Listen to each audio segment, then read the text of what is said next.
Meus amados irmãos, vamos ler a palavra do Senhor em Romanos capítulo 13, verso 11.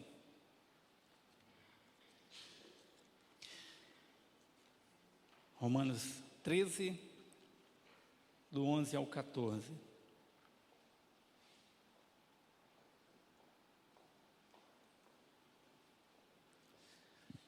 Diz assim a palavra do Senhor. Todos acharam? Romanos 13, 11. Assim diz: E digo isto, a vós outros que conheceis o tempo, já é hora de vos despertardes do sono, porque a nossa salvação está agora mais perto do que quando no princípio cremos. Vai alta noite, e vem chegando o dia. Deixemos, pois, as obras das trevas e revistamo-nos das armas da luz. Andemos dignamente, como em pleno dia, não em orgias e bebedices, não em impudicícias e dissoluções, não em contendas e ciúmes. Vamos falar juntos o 14, irmãos? Vamos lá? Mas revesti-vos do Senhor Jesus Cristo, e nada disponhais para a carne no tocante às suas concupiscências. Meus irmãos, eu não sei se vocês lembram, no domingo passado eu preguei e citei essa passagem no final. Foi o último texto que eu li, e ele ficou no meu coração durante a semana. E eu gostaria de falar desse tema, desse último verso que nós lemos juntos. Revestir-se de Cristo. Como nós podemos nos revestir de Jesus? Como nós podemos ter uma vida revestida de Cristo? Primeiramente, você gostaria de ter uma vida revestida de Cristo? É necessário, primeiramente, a gente ter um desejo muito grande no nosso coração de ter uma vida revestida do Senhor Jesus, que essa foi a ordenança do apóstolo Paulo. Logicamente, meus irmãos, na leitura que nós fizemos, Paulo, ele não deu esse conselho isoladamente. É possível que a gente observe aqui que Paulo, ele falou isso no final, mas Paulo, ele disse algumas coisas antes, por exemplo, despertar do sono. Outra coisa que o apóstolo Paulo também orientou, ordenou, foi deixar as obras das trevas. Um outro conselho foi se vestir das armas da luz. E outra, abandonar as práticas pecaminosas. E aí Paulo chega nessa última, no clímax, ponto mais alto do conselho. É como se fosse uma conclusão de tudo isso que Paulo orientou, dizendo que era para a igreja se revestir de Cristo. Então é um todo, né? No final, Paulo fala, concluindo, né? Resumindo, se revistam de Cristo. Meus irmãos, essa passagem, ela foi usada por Deus para a conversão de Agostinho. Agostinho conta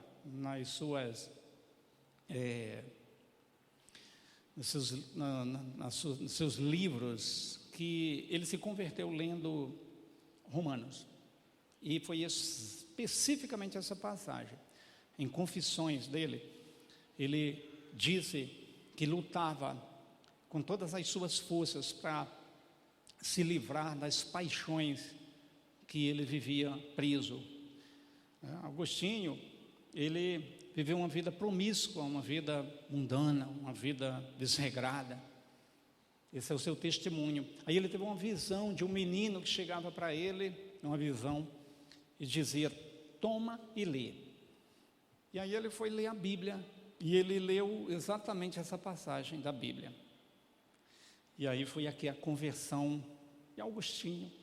A Igreja Católica tem como Santo Agostinho, mas para nós, né, é o nosso irmão em fé, porque ele foi convertido, ele teve uma experiência de conversão a Cristo Jesus, o nosso Senhor. Voltando aqui, como ter uma vida revestida do Senhor Jesus? Nada mais é, meus irmãos, do que assumir o padrão de vida de Jesus. É de ter uma vida unida a Cristo, é a união com Jesus, é assumir, ter a personalidade de Jesus. Se revestir de Cristo é ter uma vida transformada moralmente por Jesus.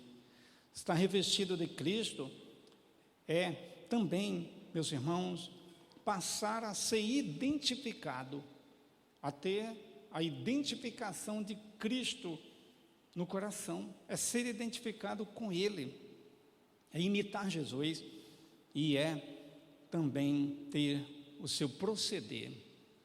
E um exemplo muito conhecido nosso é o exemplo de Pedro, quando na crucificação de Jesus, no momento que Pedro negou Jesus, nós vimos um teatro pouco tempo atrás aqui que retratou isso, mas passagem da Bíblia na crucificação fala que Pedro foi identificado, pelas mulheres que ali se encontravam, pelas pessoas que ali estavam na crucificação, dizendo: você é um deles, você também é um discípulo de Jesus.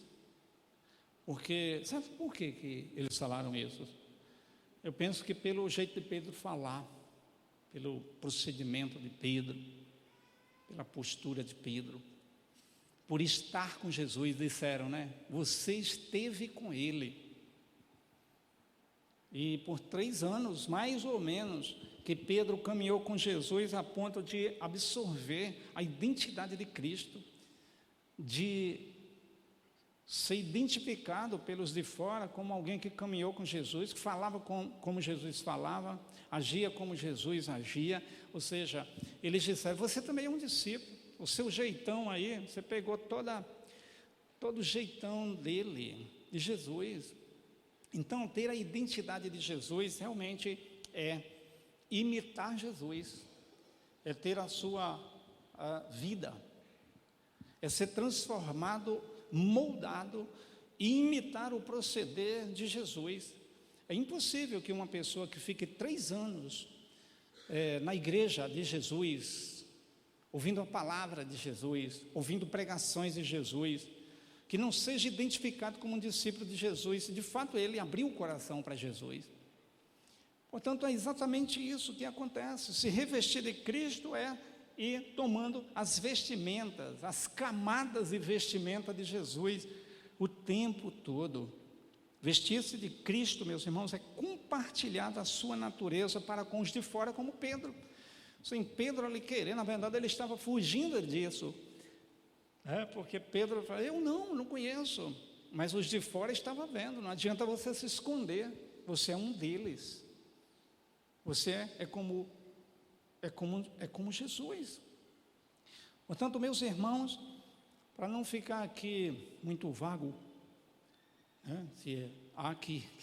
se é que está vago, com tudo isso que eu falei, mas dando um exemplo muito mais claro, quais seriam os atributos de Jesus mais evidentes na minha vida, para que os outros, olhando para mim, possam identificar-me como uma pessoa de Jesus?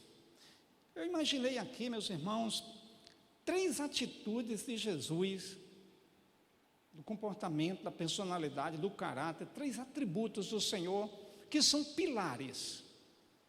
Quais são? O amor, a obediência e a humildade. Tem todos os outros, a mansidão e tantos outros, perdão, mas vem junto. Mas o amor é exatamente como nós agimos com as outras pessoas, para com as outras. Nossas ações para com as outras pessoas. A obediência é como nós decidimos diante das pessoas. E a humildade é exatamente a nossa postura para com as outras pessoas. Então essas coisas, elas revelam que de fato nós somos de Jesus, São 3 comportamentos que eu acredito que sejam essenciais, sem deixar nenhum outro de fora. Mas, de fato, eles se destacam, eles se evidenciam. O amor, então, é o maior de todos. Mas a obediência e a humildade, meus irmãos, andam juntos com isso, a ponto de uma pessoa ser vista como um servo, ou seja, ter a identidade de Cristo revelada nele. Então, vestir-se de Cristo, meus irmãos, ocorre quando nós nos libertamos das corrupções da nossa carne, ou quando vamos nos libertando das corrupções que a gente estava preso nela. Jesus não veste ninguém que permaneça com roupas sujas. Jesus não veste quem não se despe. E isso está lá em Efésios capítulo 4, versículo 22 a 24. Efésios capítulo 4, versículo 22 a 24, nos diz, no sentido de que, quanto ao trato passado, os despojeis do velho homem, que se corrompe segundo a concupiscência do engano, e vos renoveis no espírito do vosso entendimento, e vos revistais do novo homem, criado segundo Deus em justiça e retidão procedentes da verdade. É necessário se despojar, se despir, tirar as roupas do velho homem para receber as roupas de Cristo. Jesus não veste em cima de roupas sujas da carnalidade. É preciso, por isso que Paulo ele fala, é necessário despertar do sono, é necessário deixar as obras das trevas, é necessário se vestir das obras da luz, é necessário abandonar as práticas pecaminosas para poder se revestir do Senhor Jesus Cristo.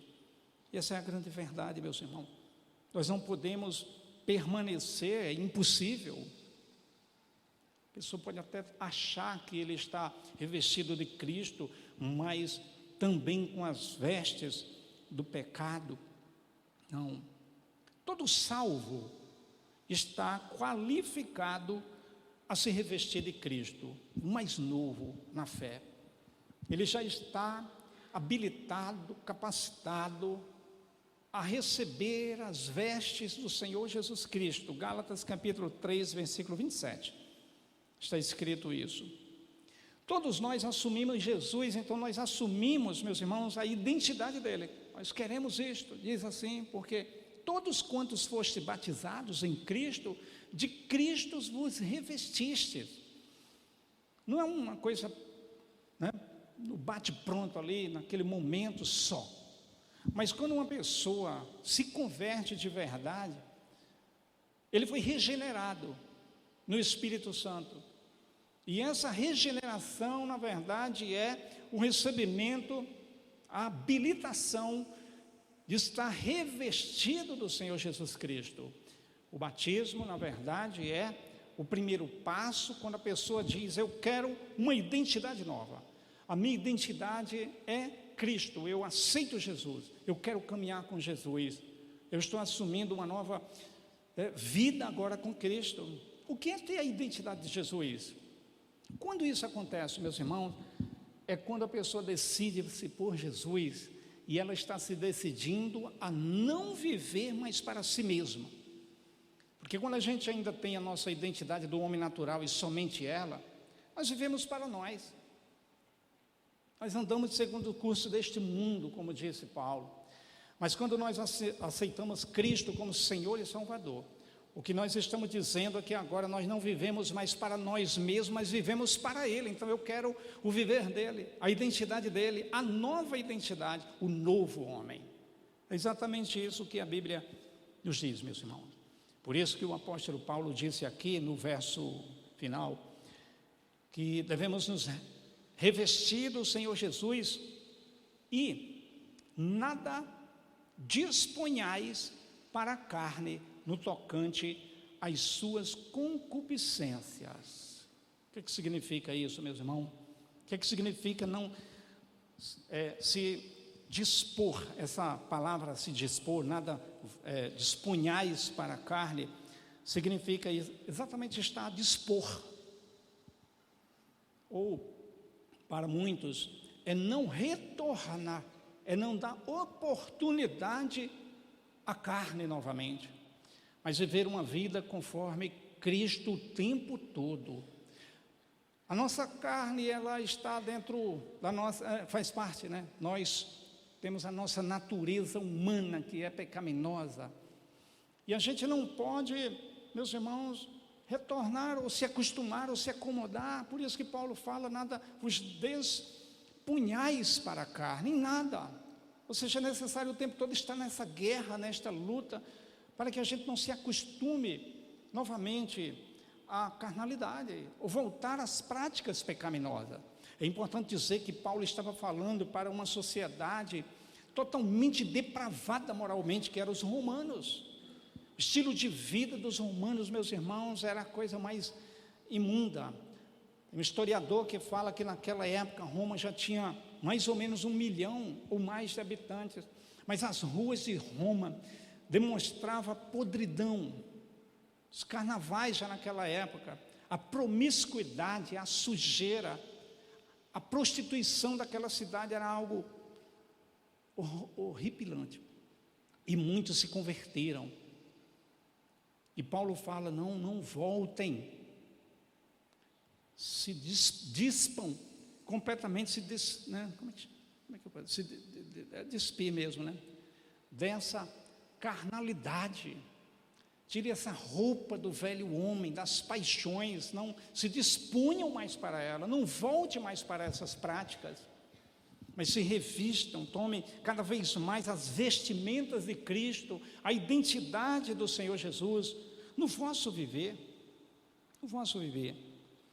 Portanto, meus irmãos, é exatamente isso que o apóstolo Paulo estava falando quando ele declarou para que os cristãos, que serve para nós, a nossa sociedade, em termos de pecaminosidade, liberdade para o pecado, de aprovação para o pecado, não é diferente, só muda o tempo, mas a carne continua insaciável para o pecado.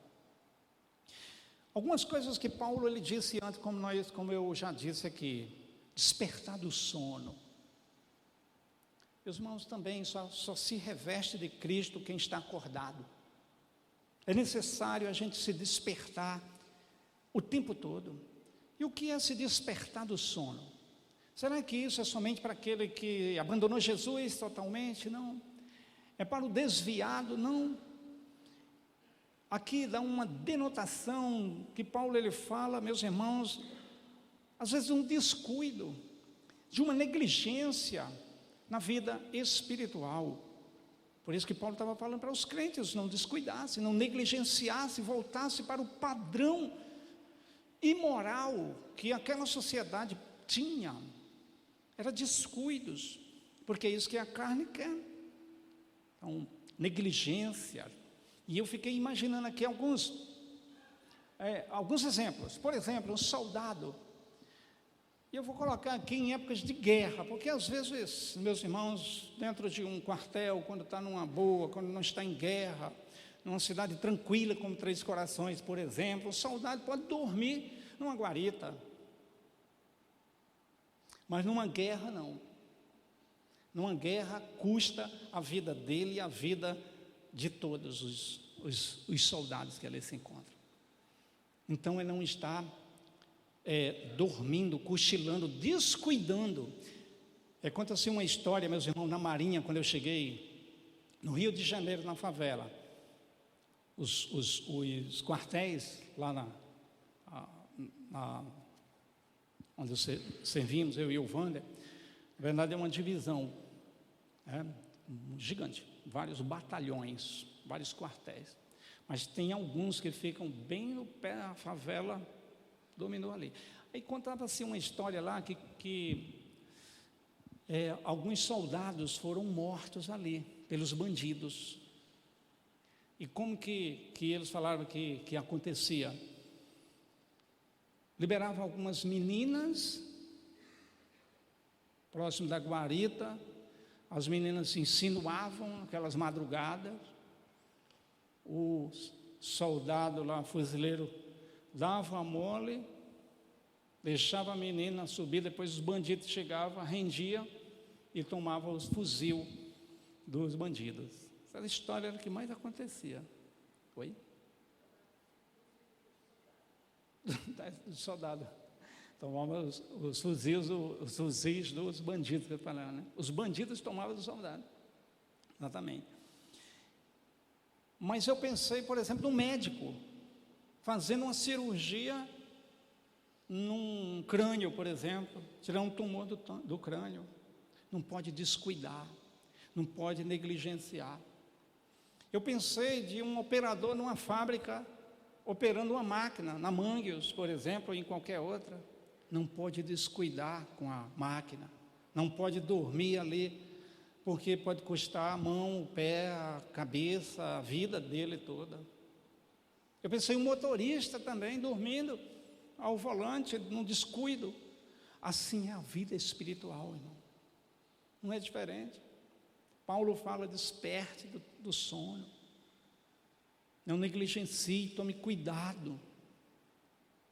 É exatamente essa a conotação, meus irmãos, que tem esse texto, né? A denotação, aliás, né? Que é real, não é figurado. Portanto, meus irmãos, Efésios capítulo 5, versículo 14. 1 Tessalonicenses capítulo 5, versículo 6. Efésios 5, 14 nos diz o quê? Pelo que diz, desperta, ó tu que dormes, levanta-te de entre os mortos, e Cristo te iluminará. Agora, Tessalonicenses, capítulo 5, versículo 6. Assim, pois, não durmamos como os demais, pelo contrário, vigiemos e sejamos sóbrios. Dois textos, meus irmãos, que mostram exatamente isso. Uma outra coisa que o apóstolo diz: a nossa salvação está agora mais próxima do que quando o dia que nós aceitamos Jesus. O que significa isso? Meus irmãos, que nós aceitamos Jesus num tempo, num momento, mas agora nós estamos num caminhar, nós estamos num processo, meus irmãos, que não deve ser interrompido. Não podemos dormir, não podemos descuidar, temos que vigiar o tempo todo. Outra coisa que o apóstolo Paulo ele fala: revesti-vos das armas da luz. Por que devemos estar revestidos das armas da luz? Verso 12: porque somente a luz dissipa as trevas, somente a luz dissipa as trevas. Nós lutamos contra as trevas, meus irmãos, esta é a nossa luta, e somente a luz faz isso. Por exemplo, se a gente apagar todas as luzes aqui, todas as luzes, não fica nada, não tivesse nem luz de vinda de fora, e eu aqui acendesse um palito de fósforo, será que alguém deixaria de ver esse fósforo? De jeito nenhum, porque um pequeno clarão é capaz de dissipar as trevas. Portanto, meus irmãos, quando as trevas tentam se aproximar, nós precisamos acender a luz da oração, a luz da palavra, a luz quando a gente coloca os nossos pensamentos em Cristo Jesus. Quando as trevas tentam vir, é necessário que a gente creia e comece a conversar com o Espírito Santo de Deus, porque as trevas são dissipadas. É necessário a gente colocar a nossa fé em ação e falar: não, eu creio no meu Senhor, eu creio em Jesus, eu creio na sua palavra, eu creio no poder de Deus, eu caminho com Deus, eu não sou das trevas, eu sou da luz. A Bíblia diz que nós somos filhos da luz, que nós andamos de dia, que nós não somos da noite. Paulo disse aqui nesse texto, meus irmãos, é necessário o tempo todo nós fazermos isto, é necessário nós nos revestir, meus irmãos, das armas da luz. A Bíblia diz que nós refletimos como espelhos. A Bíblia diz que nós somos a luz do mundo e devemos brilhar a luz diante dos homens. A Bíblia diz, meus irmãos, que nós, quando estamos em dia com Deus, quando nós estamos diante da presença do Senhor, confessando os nossos pecados, nós somos como tochas diante dEle. Nossa lâmpada não pode faltar o azeite, a presença do Espírito Santo. Às vezes a gente se acha apagado, mas é a presença do pecado. O pecado ainda está presente na nossa natureza, mas a nova natureza em Cristo é aquela que está rendida o tempo todo, pedindo misericórdia e perdão. Nós não somos mais trevas, nós somos luz em Cristo. Paulo diz: andemos dignamente, sem vivermos uma vida novamente nas práticas pecaminosas. É necessário, meus irmãos. Agora, sabe o que eu pensei? Imagina comigo aqui, pensa comigo. Paulo, ele diz assim, olha, no verso 13, volta aqui no verso 13. Andemos dignamente, como em pleno dia, não em orgias e bebedices. Orgias como eles viviam. Eles viviam nos seus carnavais, nas ruas, nas noitadas e bebedeiras. Eles viviam uma vida dissoluta, de embriaguez. Era assim que os romanos viviam, meus irmãos. Contendas, brigas, mortes, assassinatos, ciúmes. Mas eu fiquei, sabe o que eu fiquei pensando? Paulo fala assim, olha, não vivam mais nessa vida. Porque tem muitas vezes a nossa carne pode pensar, né, como muitas pessoas falam, não, mas aqui Paulo está falando uma vida desregrada lá. Por exemplo, a bebedice, as bebedeiras, Paulo se referia às embriaguez mesmo. Esse texto aqui está falando de embriaguez. Mas alguém pode falar, é isso que eu não posso, mas eu posso um pouquinho. Não tem problema no meu privado. Mas então eu poderia também não viver uma vida de orgias, mas praticar um pouquinho de orgias dentro de casa. Meu particular. Eu posso viver uma vida dissoluta, ainda que seja o mínimo possível. Não, Paulo fala, em outras palavras, um português bem claro aqui, Paulo fala, olha, não tente apagar o incêndio com gasolina, porque o que a carne quer é exatamente se acostumar com tudo isso novamente. Então é necessário banir.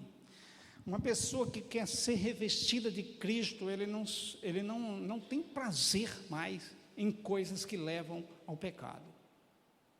O prazer dele é estar na presença do Senhor, é colocar dentro de si somente aquilo que edifica, que glorifica, que exalta o nome do Senhor. É impossível que uma pessoa que quer um avivamento, um revestimento de poder, que vá buscar em coisas que não edifiquem. Ele busca somente no Senhor. E aí Paulo chega no clímax dizendo, revesti-vos do Senhor Jesus. Quais são as roupas de Jesus para que eu possa me revestir dela? São as roupas de santidade, de justiça. São as roupas limpas, as roupas resplandecentes e brancas do seu ser. As suas roupas, meus irmãos, são puras, alvas, como a neve, que é o seu caráter, é a sua verdade santa, pura, imaculada. São essas as obras de justiça do Senhor Jesus. Olha, quando nós aceitamos Jesus, Ele já colocou diante de nós, o Rei já nos entregou as roupas reais, as roupas de santidade. Nós não podemos manchá-las. Nós não podemos, meus irmãos, macular as roupas que nós recebemos, fomos qualificados, as roupas que nós entramos no céu, as roupas nupciais, como diz a Bíblia, que as ovelhas vão entrar diante do noivo. Nós, como noiva, recebemos as roupas de santidade. Nós não podemos manchá-las, sujá-las, maculá-la de maneira nenhuma neste mundo, meus irmãos. Então, qualquer presença do pecado, consciente, voluntariamente, que tente invadir o nosso coração. É tempo de lutar. A noiva precisa sempre fazer isso, por causa da presença santa do noivo, de Jesus. É por Ele, é para a glória dEle. E Paulo usa, meus irmãos, finalmente a expressão que nós conhecemos o tempo. Essa palavra tempo aqui é o kairos, é o tempo oportuno. Ou seja, Paulo fala, eu falo para vocês que conhecem o tempo. Ou seja, meus irmãos, Deus nos deu a oportunidade, é o tempo oportuno. Nós temos a oportunidade de viver uma vida reta diante do Senhor. Este é o tempo oportuno. Alguém diz que o tempo kairos é da primeira à segunda vinda de Jesus, ou então é o tempo antes do arrebatamento da igreja. O kairos, esse tempo, Paulo pregava com os apóstolos tanta urgência, porque eles acreditavam de fato que Jesus iria arrebatar a igreja naqueles dias. Portanto, meus irmãos, eu acho uma grande negligência da igreja, depois de 2000 anos, não pregar a urgência. Meus irmãos, nós vivemos a última hora. Esta é a última hora da igreja na terra. É assim que nós precisamos encarar, porque de fato é. Estes são os últimos dias da igreja de Jesus na terra.